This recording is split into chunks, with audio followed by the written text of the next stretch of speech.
सभी विद्यार्थियों के सामने फिर मैं एक बार उपस्थित हूँ। आज हम संस्कृत में विभक्तियों का प्रयोग और कारक लेकर के सामने आए हैं और यहाँ पर हमने लिखे हैं बालक के रूप तीनों वचनों में और सातों विभक्तियों में। जी हाँ, वचन हमारे तीन होते हैं, एक वचनम, द्विवचनम, बहुवचनम, और विभक्ति हमारी होती हैं सात। संस्कृत में सात विभक्तियाँ होती हैं। विभक्ति यानी एक शब्द को हम सात तरह से बांटते हैं, विभक्त करते हैं, और आखिर में आता है संबोधन। तो यहाँ आप देखिए, एक वचनम, द्विवचनम, बहुवचनम, प्रथमा विभक्ति, द्वितीय विभक्ति, तृतीय विभक्ति, चतुर्थी विभक्ति, पंचमी विभक्ति, षष्ठी विभक्ति, सप्तमी विभक्ति, और ये हमारा है संबोधन।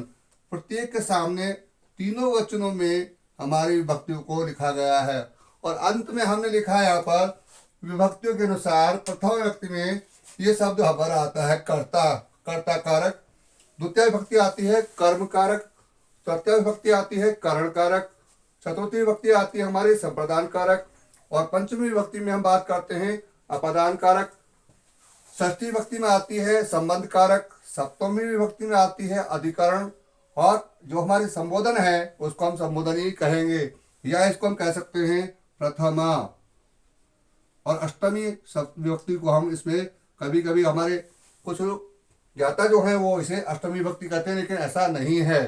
तो आप ध्यान रखें, संस्कृत में अब हम कहते हैं कि हम संस्कृत की पढ़ाई कैसे करें और किस तरह से हम संस्कृत को पढ़ना आसान तरीके से समझें। तो मैं आपको पहले शब्द के अनुसार आपको यहाँ पर विभक्ति का प्रयोग करके दिखाऊंगा कि प्रथम विभक्ति को हम एक वचन में किस तरह से प्रयोग करते हैं। जी हाँ, देखिए यहाँ पर जैसा कि मैं बात करता हूँ, एक किसी भी शब्द के बारे में हम बात करते हैं तो वाक्य कैसे बनाते हैं। से बालके अस्ति। जी हाँ, से बाल के अस्ति। से एक वचन में आता है, प्रथम पुरुष में आता है, और बाल के हमारा प्रथम विभक्ति में आता है, ये भी एक वचन में आता है। तो इसका हमारा पहला अनुवाद होगा वह लड़का है। जी हाँ, वह लड़का है, ये हमारा संस्कृत का अनुवाद हुआ। दूसरी बात करते हैं यहाँ पर, अगर हम बात करते हैं किसी और शब्द से हम यहाँ पर लें तो हम उस तरह से बात करते हैं। अब हम बात करेंगे लकार में। लकार में हम रूप में लेंगे, जैसे बालक हमारा जो है, लड़का जो है वो हमारा एक वचन में है और प्रथमा विभक्ति में है। बालके। विद्यालय, विद्यालय भी हमारा जो है संज्ञा शब्द है, मगर हम यहाँ देखते हैं, यहाँ हम इसको कहाँ ले रहे हैं, विद्यालयम, विद्यालय को। यहाँ कह सकते हैं विद्यालय को या विद्यालय, विद्यालय। अब यहाँ आएगा गच्छति, जाता है। ये हमारा लकार का और एक वचन के रूप में गच्छ बने आता है, जाना, गच्छति। तो ये हमारा विद्यालयम। इसका हम देखें विभक्ति, द्वितीय विभक्ति आएगी विद्यालम शब्द में। विद्यालम शब्द में आएगी हमारी द्वितीय विभक्ति। कौन सी विभक्ति आएगी, द्वितीय विभक्ति। अब देखिए यहाँ पर बालक यानी लड़का, लड़का, विद्यालय जाता है, जाता है। यहाँ देखिए आप, तीसरा हम संस्कृत शब्द लिखेंगे यहाँ पर, किसी भी एक चीज के बारे में लिख सकते हैं, किसी के लिए भी। जैसे यहाँ लिख देते हैं से पादेन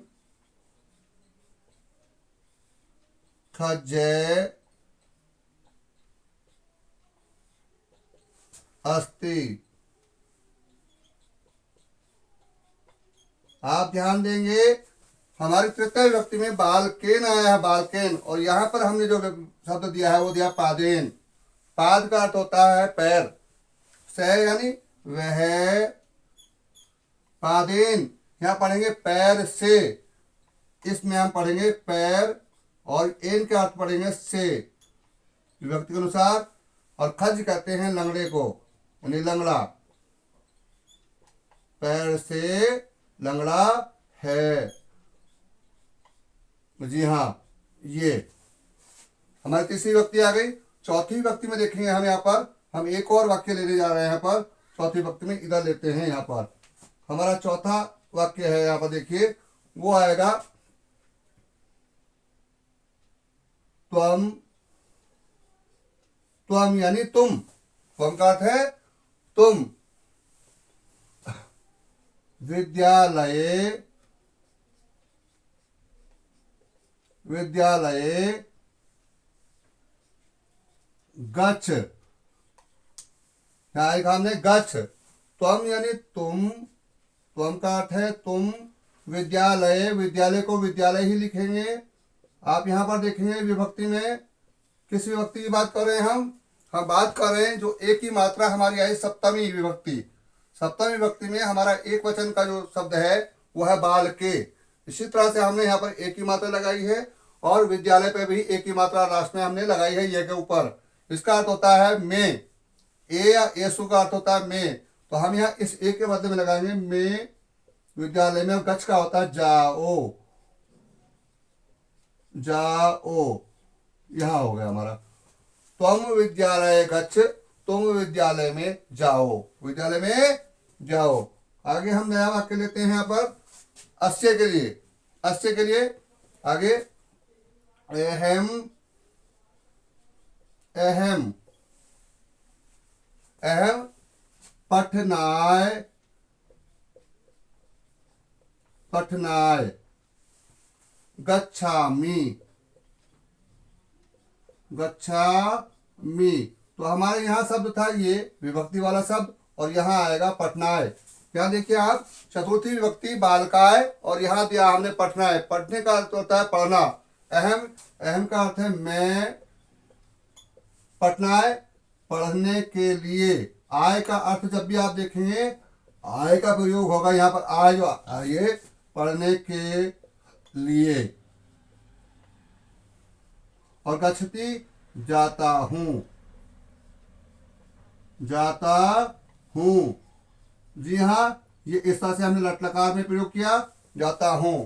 अब हम आपको दिखाते हैं अस्य का प्रयोग किस तरह से रोज छठे वाक्य में देखिएगा आप, छठे वाक्य में, छठे वाक्य में आप देखेंगे यहाँ पर संबंध बताएंगे हम, संबंध का की के, का की के, यहाँ पर अस्माकं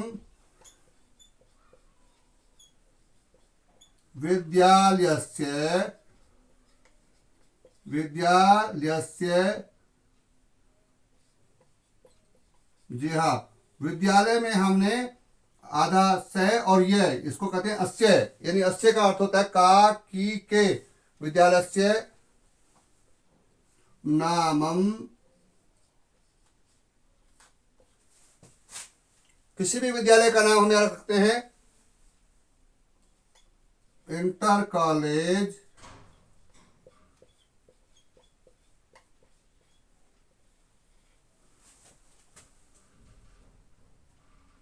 कानपुर, कानपुर शहर का नाम है, कोई दिक्कत नहीं है, अस्ति, ये देखिए कितने साल से लिखा, अस्माकम यानी अर्थात हमारा या हमारी या हमारे, रहेगा हमारे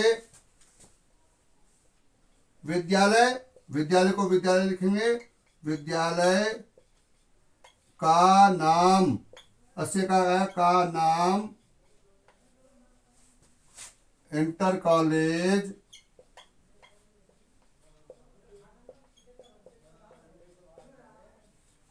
कानपुर है, कानपुर है। जी हाँ आप देखिए यहाँ पर मैंने यहाँ पर कुछ विभक्तियों के जो हमारे एक वचन में थे उनके शब्दों का प्रयोग किया है और उनके नीचे मैंने लाइन लगाई है, विद्यालयम, पादेन, विद्यालये, पठनाय, और आगे यहाँ पर लिखा विद्यालयस्य, जी हाँ ये। और इस तरह से संस्कृत पढ़ना कितना आसान है, ऊपर संस्कृत शब्द रहेंगे और नीचे उनका अनुवाद शब्द रहेगा, उनका अर्थ रहेगा, तो इतना आसान होता है, उसके नीचे उसी का अर्थ यहाँ पर लिखा हुआ है। हमने आज ये विभक्ति के अनुरूप कुछ वाक्य आपके सामने दिए हैं, याद करना बहुत ही आसान है, आप इसका प्रयोग करें, हमारे चैनल को लाइक करें, सब्सक्राइब करें और साथ साथ फॉलो करें। आपको ये जानकारी संस्कृत पढ़ने के लिए आसान होगी, संस्कृत पढ़ना आप इससे जल्दी सीखेंगे। इसका फॉलो करें और इसके साथ साथ इसका प्रयोग करें, वाक्य बना करके देखें। बस मैं इसी के साथ आपके लिए नई वीडियो के साथ फिर से मिलूंगा। धन्यवाद।